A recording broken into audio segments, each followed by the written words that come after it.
Bates mops himself down with his big towel. It's a double-double, but not the one he would have been going for. That was a dart at single 12.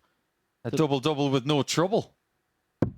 Game shot on the 5th leg. No trouble Owen at all. Bates. That's one of the breaks of throw that Owen Bates is going to need to get himself back into this one. So a 57. 148 from Bates to stay in the match against Biowetsky. Really? Oh my Game shot on the word. 6th flag. Owen Bates. Bates has just hit Biowetsky with a bat. That leaves 25. Double 8 has been difficult for him, so he's gone for 10s. And it comes up shot trumps. on the match. My word, what a Sebastian game that Biowetsky. was. I want to see both of these guys go through tomorrow night, because if they play each other again, we're in for a treat. That 157 from Bates was seismic, but ultimately, Biowetsky had enough in his pocket to get that 70 check out at the end to get 2 invaluable points. We'll take a well-deserved break now, and when we come back, it is the man at the top, Stefan Belmont, against Alexander Merks.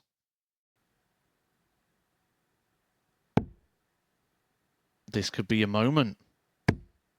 It's tops. 120. Well, Alexander it requires looked like he was going to 32. get the accelerant, but he just stalled at the last Game shot on the moment. 3rd leg. And now that Alexander poses its own Merks. problems. Starts at the double 8. And the punishment on one of these combination shots. What a marker for double 12. 57. Can't get out of jail. Alexander requires 16. And Game Merks shot gets it on the done. match. 4 legs to 1. Alexander Merks. This is going to be really interesting tonight, because Belmont was very comfortable on 8 points with a 4-point lead overnight. But that lead is only 2 now over 2 players. With Biowetsky and Merks, they are knocking on the door of the top spot, possibly in round 2. We'll say hello to Paul Horgan when we come back. Crocodile Dundee will be taking on the Master after the break. But throw them in the air and see what falls the first 3 times. This could go to the end game tonight as well, which is Merks Biowetsky. Game shot on the 2nd Great shot leg. from Horgan. Paul Hogan. Great equaliser. Yes, he is. Can he tidy up on his favourite double 18? It's been so good to him in his career.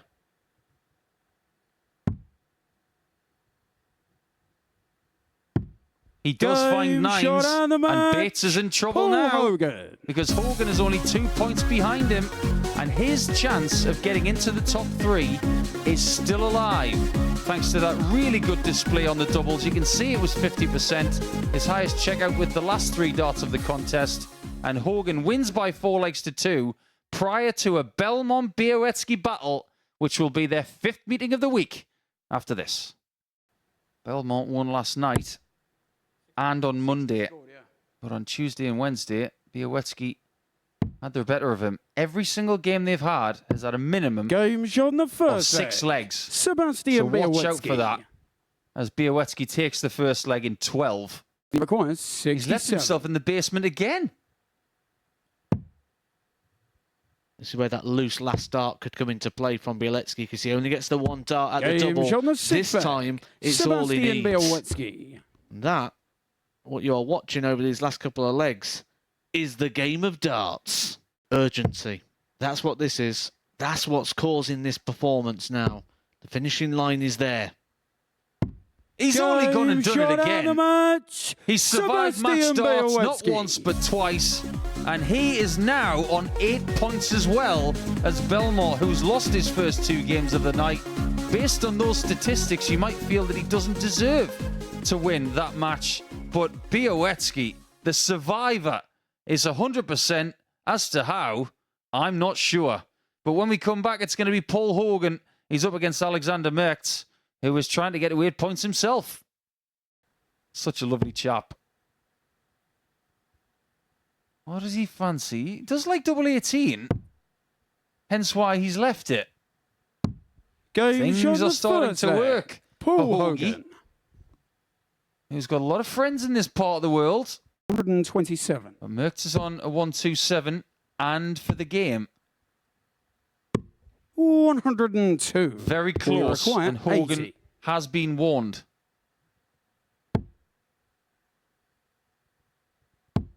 He's been good on doubles tonight. And he Game is shot the again. third He's egg. 100% in this Horgan. game. Started the game very 81. strongly. Alexander requires 16. But Merks is too strong. Shot on the And he match. eliminates Crocodile Alexander Dundee. Merks. It's now a 4-horse race for 3 spots. And Merks is in the top 3 in a very comfortable position. He's still got more work to do. And we will see more from him after the break. But that 91.76 average and 40% on the doubles. It's more strength from the Dutchman. And we may be seeing him on Saturday night. Darts missed by Owen Bates against Stefan Belmont in the 2 games they've played.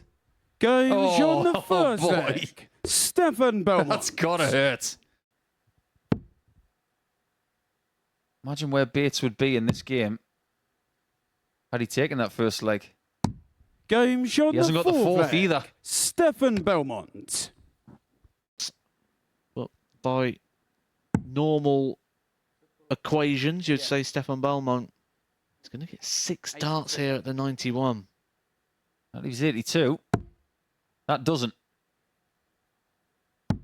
Game That's it then. shot on the match. You've got your 3 Stefan from Group Belmont. B. And the first through is Stefan Belmont. He's taking Biowetsky and Merks with him because he has single-handedly taken out Owen Bates by beating him twice in 2 days, albeit by 4 legs to 3 tonight. So there it is. We've got 4 more matches for you. Biowetsky and Horgan next. Double in this match already.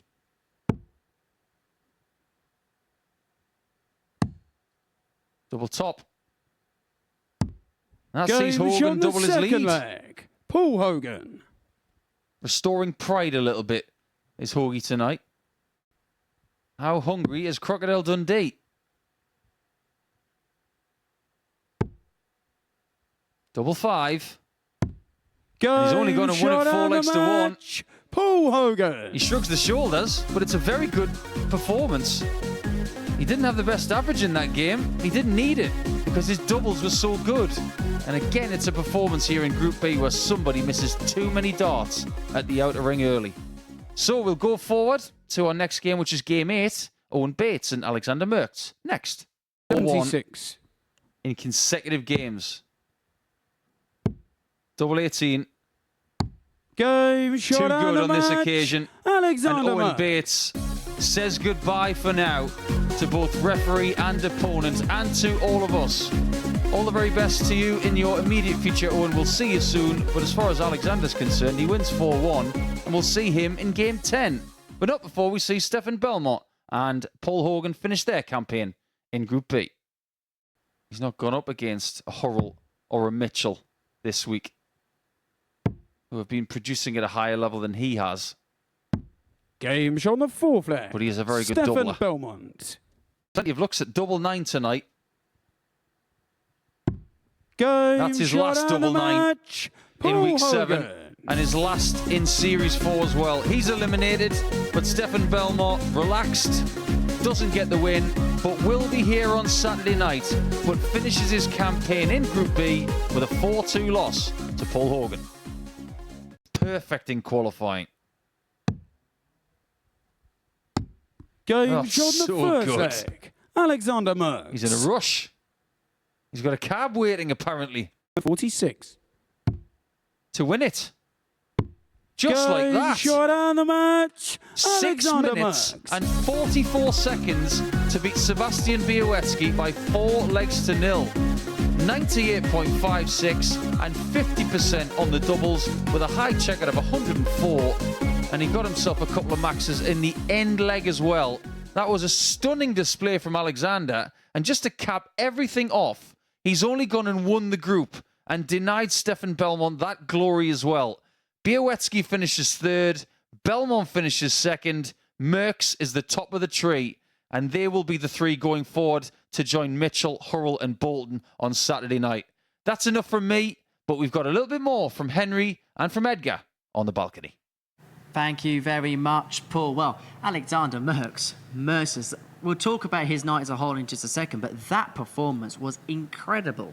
I thought he was going to do the 9-darter then as well, so I came running up the stairs because I didn't want to miss it at the end. I thought that game would really suit him, and it kind of did when we look at the stats and the averages there. Those pacier games really come into play, so it's going to be interesting to see how the groups break down to see who's going to be in his group, because if he likes those sort of pacier games, he's not going to want to come up against someone like a Scott Mitchell. Well, let's have a look at the table then, following the conclusion of Group B. Alexander Merks then top of the pile on 12 points, but Stefan Belmont, when he won every single game on night one, and really that was kind of what got him over the line, because it was a bit of a struggle at times this evening. We said about Paul Horgan, the damage was done yesterday. It's the same here for Stefan Belmont, but in the other way, that he did the hard work yesterday. Actually, he didn't really play well tonight. He gave away far too many opportunities, and he didn't take the ones that was presented his way, and he ended up sort of stumbling over the line. I stood up here at the start of the show and you asked me if I can oppose him at 2-5, and I didn't think we could. I asked Paul Nicholson the same question. We couldn't really find a way to genuinely oppose against Stefan Belmont, and he's been pipped at the post. Sebastian Biowetsky, he could severely go under the radar tomorrow night, couldn't he? I don't think he ever will.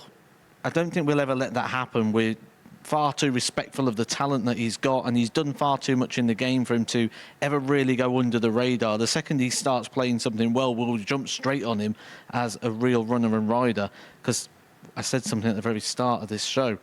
Reputation. He's already built a strong one. As for Owen Bates, we've labelled a lot of expectation on his door. The fact that he hasn't qualified for tomorrow's final, will you look at that as a bit of a disappointment? He might, but I don't think we will, because we know it's a journey. We know he's very young in that journey. You know, he's took a big time away from the game. He's not been playing the game again for that long, so the level of success that he's had might even be seen as an overachievement for where he possibly thought this year was going to go. Well, let's see how the brackets break down then as far as tomorrow night is concerned at the Super Series. These are the two groups in play. Now, to be honest, you can look at both of them and they are absolute horror draws. To begin with Group 1, Bolton, Hull, Belmont. I don't think these 6 players would really have split down in a way that we could say that's an ideal group to be in, because again, reputation of all the 6 players is absolutely there. I think one thing that really stands out for me, and it's purely on the basis of what I said the second I got here, because I didn't know how these groups was going to go, is when we look at Group 2, Alexander Merks, I said the pace is suiting him.